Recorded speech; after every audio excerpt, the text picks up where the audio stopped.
Welcome to Top 5 Friday. We're gonna go over my top 5 most wanted arcade cabinets. The fact of the matter is I have zero room in my place for arcade cabinets.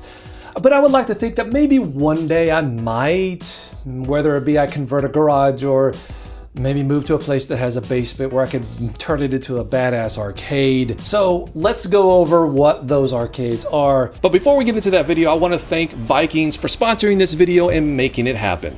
Vikings has just gone through another massive update, finally adding new shamans and new kingdoms. Really, this is the best time to get into the action. Now, what I recommend you try is the legendary in-game battle events. Over 1 million players. That's a lot of players. Vikings stands out with its HD 3D graphics and smooth gameplay, and the best part is you get to choose your own play style. Build an indestructible fortress or just gather your friends and build a fierce army together and conquer the world. The world needs conquering. Are you up to the challenge? The 90s and 2000s brought the excitement of some of the top games ever made, and with Vikings you can re-experience that excitement. To install the game, simply go down into the description below and click the download link. You get 200 gold and a protection shield for free.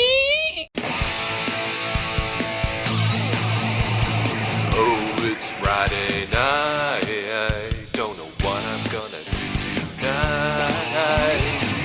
I could sit here and pick my nose while I watch a brand new video. Whoa, Top 5 Friday tonight.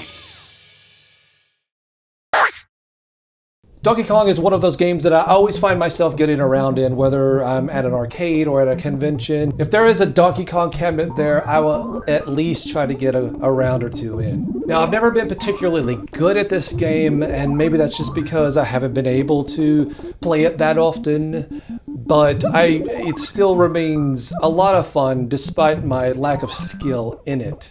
Except for this one run. This one run I almost got to 1,000,000 points, gave Steve Wiebe and Billy Mitchell a run for their money, but there were no cameras around, so it's just my word against everybody else. I have no evidence to back it up, unfortunately, so you're just gonna have to believe me.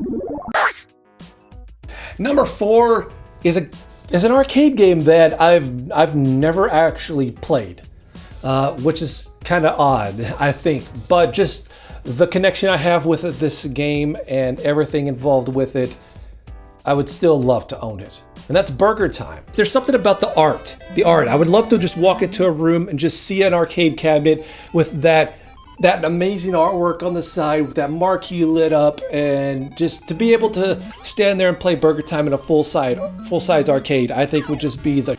I mean, one can dream, right? It's one of those games that I actually don't see very often. Whenever I go to an arcade, it seems like I never ever see Burger Time.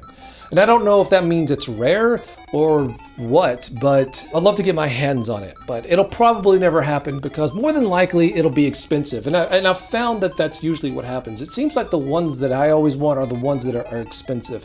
Why can't I like something like Tekken where you can get it for $10? Sucks. Burger Time.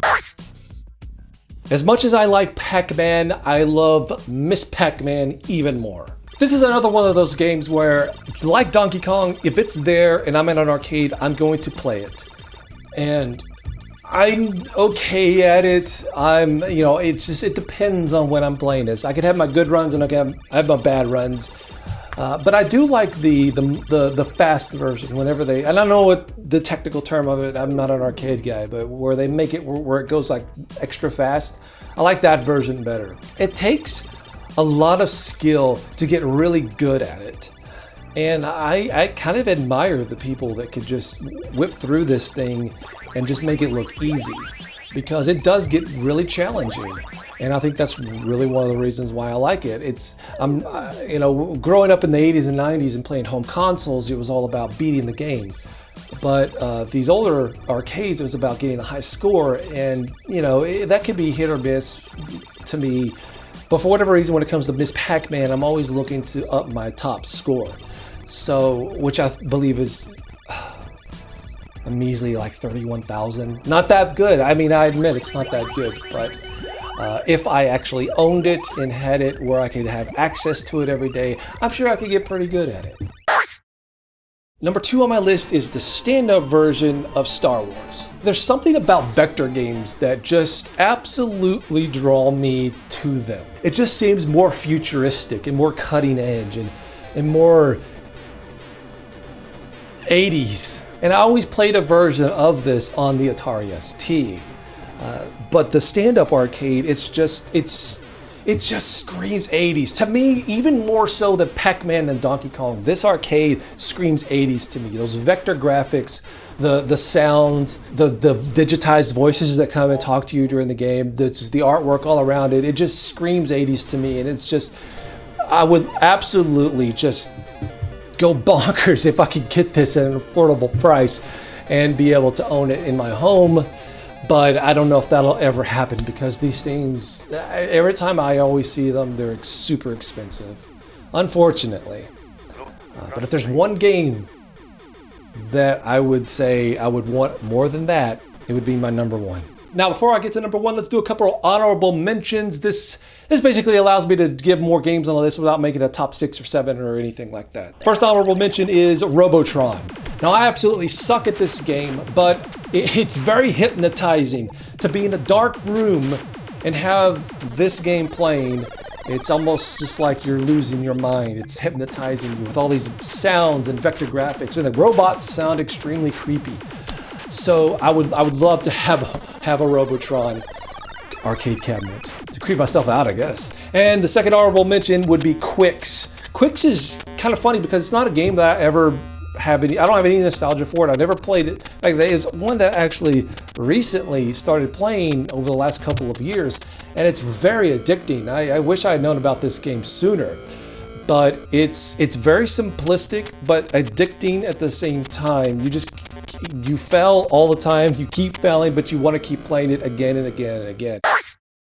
And my number 1 is probably not very surprising. It's the original TMNT arcade game. Damn it. I'm not going to go into too much detail about this because I have in previous videos, but I would always go to Chuck E. Cheese and just wait in line. And this game always had the longest lines because every kid was into Ninja Turtles. This was when they were brand new, and we had an arcade game that made you feel like you were playing the cartoon. That's what it made you feel like as a kid. You were playing the cartoon. You were playing the actual turtle cartoon. And that's why it was so cool. There was just this mystique about it because it was not a game that I could bring home and play yet until the arcade game came out on NES. But at the time, it was just like this mystical beast that I could only occasionally get glimpses of when we go to Chuck E. Cheese, which, mind you, wasn't very often, maybe once every couple of months. So really, I only got to play the thing a few times ever, and it just remained that thing that just seemed so elusive. And the funny thing is, I'm an adult now with an income-ish, and I still can't get the thing because it remains one of the more popular ones. It's the one that everybody wants. And I hate that. I hate that there are little assholes running around like me who have such memories of this thing that they've got to have it too. So whenever one goes on sale, you snatch it right up. You know, they're people with deeper pockets than me, which is pretty much everyone who have disposable income that could throw $1,500 on an arcade cabinet. I mean, hey, good for them. Sucks for me because I'm not going to have it. Not unless I win the lottery or something crazy happens. I'll probably never go without having an original, at least, Turtles arcade cabinet. And man, I would literally chop off one of my toes and probably not both, but at least one of my nuts to get that arcade cabinet.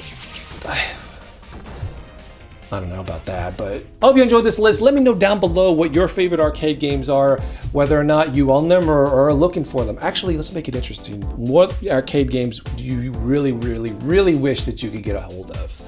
I want to hear what they are. I read all the comments, so let me know. And if you like this video, give it a thumbs up and all that jazz. So thank you for watching this Top 5 Friday.